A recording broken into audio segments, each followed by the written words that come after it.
Hello everyone, welcome to educators point. Friends, आज का हमारा टॉपिक है संविधान। So without further ado let's start the video. Friends, इस वीडियो में हम इस टॉपिक पर चर्चा करेंगे कि संविधान की वे कौन सी बातें हैं जो हर भारतीय को पता होनी चाहिए। तो लेट्स स्टार्ट द वीडियो।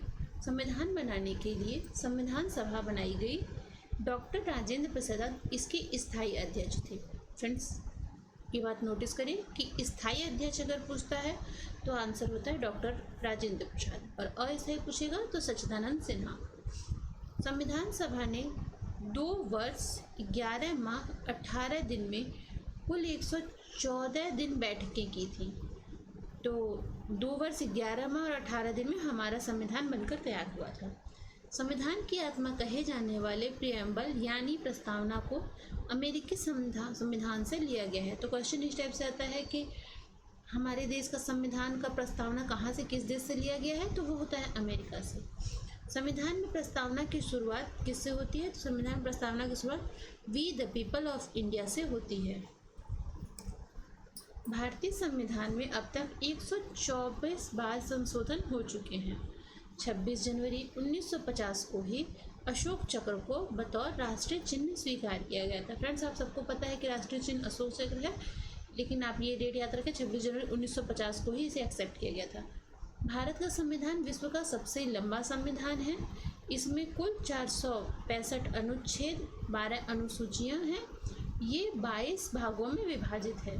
तो फ्रेंड्स, आपको ये पता होना चाहिए कि टोटल 465 अनुच्छेद और 12 अनुसूचियाँ हैं, और ये 22 भागों में विभाजित है।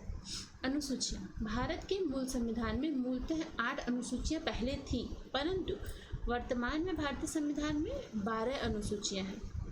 संविधान की 9वीं अनुसूची प्रथम संविधान संशोधन 1951, 10वीं अनुसूची 52वें संविधान संशोधन 1985 में, और 11वीं अनुसूची 73वें संविधान संशोधन 1992 एवं 12वीं अनुसूची 74वें संविधान संशोधन 1992 द्वारा सम्मिलित की गई।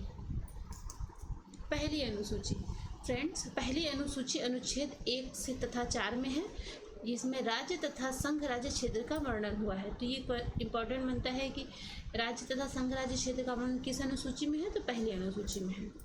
दूसरी अनुसूची में मुख्य पदाधिकारियों के वेतन भत्ते हैं। भाग क, राष्ट्रपति और राज्यपाल के वेतन भत्ते। भाग ख में लोकसभा और विधानसभा के अध्यक्ष तथा उपाध्यक्ष, राज्यसभा तथा विधान परिषद के सभापति तथा उपसभापति के वेतन भत्ते हैं। भाग ग में उच्चतम न्यायालय के न्यायाधीश के वेतन भत्ते तथा भाग घ में भारत के नियंत्रक महालेखा परीक्षक के वेतन भत्ते हैं। तीसरी अनुसूची में व्यवस्थापिका के सदस्य, मंत्री, राष्ट्रपति, उपराष्ट्रपति, न्यायाधीशों आदि के लिए शपथ लिए जाने वाले प्रतिज्ञान के प्रारूप दिए हुए हैं। चौथी अनुसूची में राज्यसभा में स्थानों का आवंटन राज्यों तथा संघ राज्य क्षेत्रों से है। पांचवी अनुसूची अनुसूचित क्षेत्रों और अनुसूचित जनजातियों के प्रशासन और नियंत्रण से संबंधित है। ये इम्पोर्टेंट है, ये कई बार पूछा जाता है कि अनुसूचित क्षेत्रों तथा अनुसूचित जनजातियों के प्रशासन और नियंत्रण से संबंधित उपबंध किस अनुसूची में है? तो आंसर होता है 5वीं अनुसूची। छठी अनुसूची असम, मेघालय, त्रिपुरा और मिजोरम राज्यों के जनजाति क्षेत्रों के प्रशासन के विषय में उपबंध है। तो ये भी इम्पोर्टेंट बनता है। 7वीं अनुसूची में विषयों के वितरण से संबंधित सूची 1 सूची संघ सूची, सूची 2 राज्य सूची और सूची 3 समवर्ती सूची है। 8वीं अनुसूची में भाषाएं है, जिसमें 22 भाषाओं का उल्लेख है। This is the most important 8वीं अनुसूची। 9वीं अनुसूची में कुछ भूमि सुधार संबंधी अधिनियमों का विधिमान्य कारण पहला संविधान संशोधन 1951 द्वारा जोड़ी गई। 10वीं अनुसूची दल परिवर्तन संबंधी उपबंध तथा परिवर्तन के आधार पर 52वें संविधान संशोधन 1985 द्वारा जोड़ी गई। तो दल परिवर्तन वाला इम्पोर्टेंट बनता है कि 10वीं अनुसूची में दल परिवर्तन है। 11वीं अनुसूची पंचायती राज और जिला पंचायत से संबंधित यह अनुसूची संविधान में 73वें संविधान संशोधन 1992 द्वारा जोड़ी गई। तो ये 73वां संविधान संशोधन भी इम्पोर्टेंट बनता है, और ये क्वेश्चन भी आता है कि पंचायती राज जिला पंचायत संबंधी अनुसूची कौन सी है? तो 11वीं अनुसूची होती है।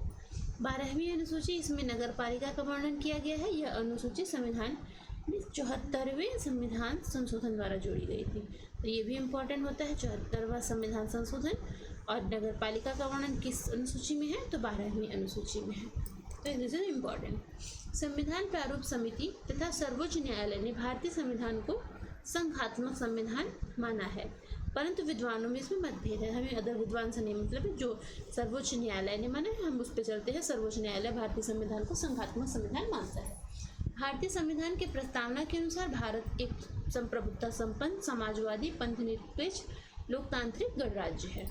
तो आपको ये पता होना चाहिए कि संप्रभुता संपन्न है, समाजवादी है, पंथनिरपेक्ष है, लोकतांत्रिक है और गणराज्य। संविधान भाग 3 व 4 में नीति निर्देशक तत्व हैं। ये नीति निर्देशक तत्व किस देश से लिए गए? ये नीति निर्देशक तत्व आयरलैंड से लिए गए हैं। सर्वप्रथम ये आयरलैंड के संविधान में लागू किए गए थे नीति निर्देशक तत्व। भाग 4 का में मूल कर्तव्य हैं। ये मूल कर्तव्य रूस से प्रेरित होकर हैं। मूल कर्तव्य रूस से लिए गए हैं, रूस से प्रेरित होकर जोड़े गए तथा संविधान के भाग 4 क के अनुच्छेद 51 अ में रखे गए हैं। वर्तमान में ये 11 है, पहले 10 थे। 11वां मूल कर्तव्य 86वें संविधान संशोधन में जोड़ा गया। तो ये आपको पता होना चाहिए कि 11वां मूल कर्तव्य किस संविधान संशोधन में जोड़ा गया? तो 86 में। Thank you friends, thank you for staying this far. अगर आप इस तरह के वीडियोस और देखना चाहते हैं तो प्लीज़ हमारे चैनल एजुकेटर्स पॉइंट को सब्सक्राइब करके बेल आइकन पर क्लिक करना ना भूलें। Thank you.